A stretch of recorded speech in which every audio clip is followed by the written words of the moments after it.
urri guztian zehar, Gasteizeko Alabedi tabernan, esposaketa berezi bat ikusgai dago, marrazki esposaketa bada, Natxo Bidalek egin duena, eta gaurkoan, izpidea maitzen joateko, gurekin daukagu, Alabedi irratiko bigarren estudioan, egunon Natxo? Egunon Pule. Artista polifasetikoa zara, nola aurkeztuko zenuke zure burua? Bueno, artista baino, aurkeztuko duana izango da, proiektu bat, dela ditzen dana Zirriborrozikin, erderaz boceto cerdo, eta, hau da, proiektu bat, egin dela hilabete batzuk sortu zana, eta, izateko edo pizkat ordenatzeko egiten duana, edo koizten duana, seria egiteko oinarritu naz kolasetan. Ze azkenean batzutan saiatzen zara gauzak ekoizten, baina ez baldin badago linea bat jarraitzeko edo zailagoa da. Orduan esan nuen, egingo dut zehozer simplea. Orduan sortu dut kolasen serie bat, lotu nuen erakusketa hau Alabedi tabernakoekin, apropos izateko ja estimuloa, presio hori, gonaz, ni marraztu nahi dut, eta orduan egongo naiz marrazten aduan denbora. Orduan, lana goizetik eta txaldean, egon naiz, daukagun tailerrean edo espazioan, zugu sortu duguna, eta egon naiz horren zerratuta. Eta hasieran egon naiz marrazten akasko porro ateratzen zena, filtrorik gabe, eta ja 3 egun geratzen zirenean, esan nuen, bango diot nexo bat daukadan guztiari. Orduan, hori da aurkeztuko duana. Izango da serie bat, 10 laminetako serie bat, egin dagoela, bakarrik 4 boligrafoekin, apurtu dudan fanzin batekin, artasi batzuekin eta kolarekin. Orduan, hortik egin dut esperimentua ea zera ateratzen zen. Zu noiz hasi zinen marrazten? Zein teknika erabiltzen dituzu? Probatu ditut ezberdinak. Ni hasi nintzen marrazten, uste izan zela lehen hezkuntzan, espetxen nintzenean klasean, neuzkan testu liburuak guztiz marrazkiz beteta, eta hor egon ziren fasez berdinak. Ni rugbian jolazten nuenean, errugbiko marrazkiak egiten dituen, gero izan nuen benada bat egiten dituen animaliak, gero beste epoka bat, hormonekin tala, igual sexualagoak, tala, guztiz, gutxi gora bera aldatzen. Gero, probatu ditu teknikaz berdinak, digitalarekin egin ditut amagoak, serigrafia egin dut, joan naiz aldatzen. Baina, nik gustatzen zaidana, eta ematen diona nire Zirriborrozikin izena, dela boligrafoekin edo, trazo txikia eta potentea, sakona, opasitatearekin.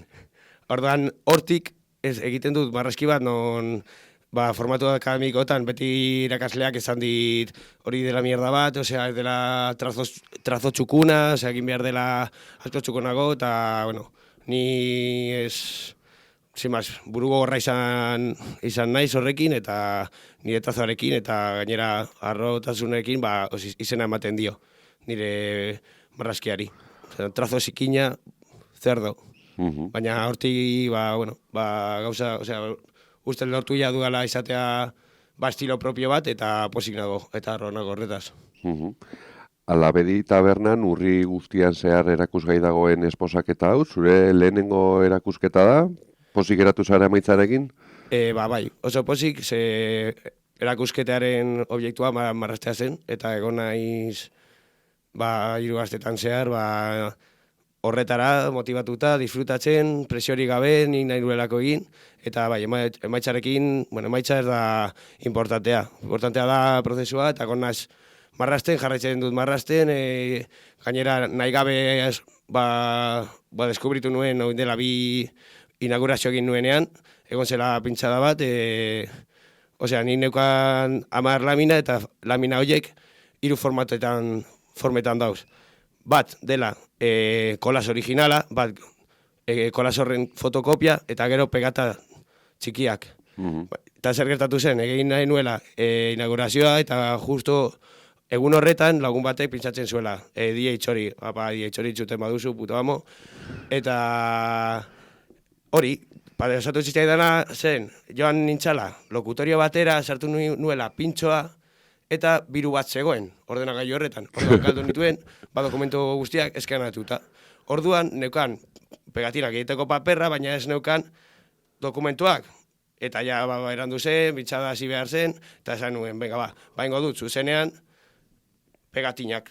Orduan, erakusketa egiteko materiala eraman nuen, eta pegatinako paperren jarri nintzen foko batean, DJ ondoan, marrasten bakoitzari gorritzen zaiona, edo nik nahi nuena, eta zera kriston pala, baina, izan zen formatu zo guai, tekno zegoen aldoan, zegoen hori, ni uste non jendea igual pentsatu behar zuela, puto kolgado bau, se bakarrik dago, ez da solísimo, lokísimo, tal. Baina, bueno, jendea oso jatorra, gerturatzen zen, eta ni superposik. Eta hori, batzuk esaten zutela, venga, egin erretratu bat, edo karikatura bat, edo, etorri zen neska batek, eta esan zuen, nik badukat ideia bat, egin nahi nuela babeleko dorrea, enredadera batekin, tal, hasi, eta lusatu zen, eta, bueno, egon etxen egin hori egiten, erronkaz birdinak. Eta, ni ez nukan presioa egiteko ondo. Azkenean ni, pegata horiek borondatearen truke saltzen nuen, eta jendea pozik eratu zen, ni disfrutatu nuen, kriston gaua pasatu nuen. Eta hori da, egongo da gauza bat. Gero, dakazue, laminak hor jarrita ikusteko eta disfrutatzeko dira zelian marrazki freskoak, eta, bueno, esango du ja. Bota. Gaur gauean, egongo da. Zehazki horretaz galetu nahi nizun, zeren gaur esan duzun bezala, Labedi Tabernan, DJ Sudok pintxatuko du, hemen izpidean Larraitz Fagundezek elkarrizketatu duen DJ Sudo, ikusi izango zaitu gaur ere zuzenean marrazten tekno pintxadan zehar, edo? Bai! Bai.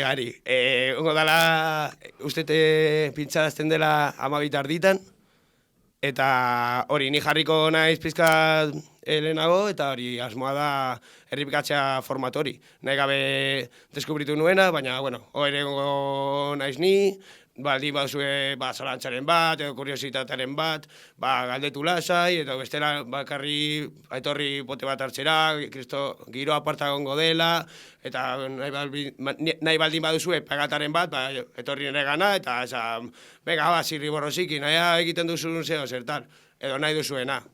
Edo, ez dakit, edo letrak, edo marrazki bat, edo saiatu algara komiki bat egiten, nahi duzuena. Hor ikusten dugu gaurkoan Labediko bigarren estudiora hainbat irudirekin etorri zara. Zer dira eskuartean dituzun marrazki horiek? Ekarri dut horako trailer bat. Osea, grabatuta dagoela, beira, hauek dira nik egin ditudan laminak, badauz ezberdinak. Adibidez honetan, hemen nengoen pentsatzen, zer egin nahi nuen, ze zentzua eman aldio da nire erakusketari. Ideia bat izan zen lapurtzea kuadro klasikoak eta egitea parodiak. Eta hor da, Venusen jaiotzen parodia bat. Orduan, hor sartzen ari da anti-Venus, gero dago emakume batek babesten ari duela, eta badago engeru bat, todo pitudo,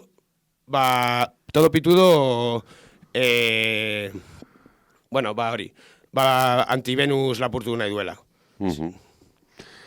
Eta hori, pizka denetatik, hau da, el dia dela besteari keinu bat, dela, abertzen dela baker bat, eta marrazki zataniko bat atzetik, baina, bueno, hori, kolore kalidoekin, eta hola, hau da, nik sortu dudan mamu bat, dela kerezuna raia, dela, hori, komunetik ibiltzen dana, hori, gatu zatzen jendeari, eta hola. Eta hori, hau ez da zer, besteak daude askoz guapoagoa. Orduan, nahi baldin baduzue, pasatu hortik, eta hartu pare bat, itzegin jendearekin, osokidekin, eta hori. Horra entzule guztientzako deia, urri guztian zehar, Alabedi tabernan, Nacho Vidalek egindako Zirriborro Zikina erakusketa ikusgai dago, eta gaur bertan, gaueko 12:00 aurrera, DJ Sudo pintxatzen duen bitartean, bertan izango dugu ere zuzenean marrasten, guraldetik, ez dakit beste zerbe gehiatu nahi dezun, edo... Gehitzeko, aprotxatzen dut aukera. Badaukadala Instagrama, eta dela @zirriborrozikin, eta hori, nahi baldin baduzue bitxeatu, hori, bitxeatzeko lasai, eta, irekita dagola, publikoari, eta, enkarguak ere egiten direla. Hori, lehen esan dut, egiten ditudala beste formatu batzuk, hau da aukeratu dugana, erakusketa ontarako, baina hori, ez da gola etxita, de hecho, nitxako asko sobeto, horrela, lan egiten dut, edo esplotatzen dut nire sormena beste disiplinekin. Ez daukadala inolako arazorik. Tari. Mi esker, Nacho, gaur gurekin egoteagatik, izpidean. Zuei, eskerrik asko gomidatxagatik eta placer bat. Guretzako ere plazerra izan da. Agur, egun polit izan. Berdin.